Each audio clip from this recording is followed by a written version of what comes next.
هاي المكنة شو كانت عم تطبع؟ لك ليش وينها؟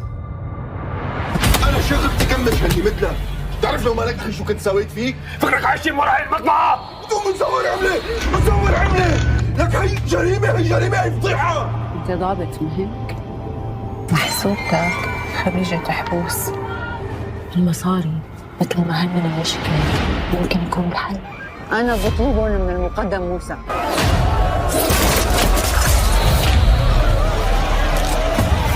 بهاليومين بدنا نعمل لفة على محلات الصرافة بالبلد، عمل لي جربة بأصحابه.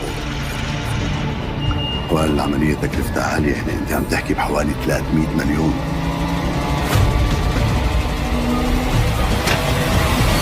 بتقرب على أخواتي، رح بدفنك تحت 7 أرض. تحت 7 أرض على الMBC دراما. رمضان يجمعنا.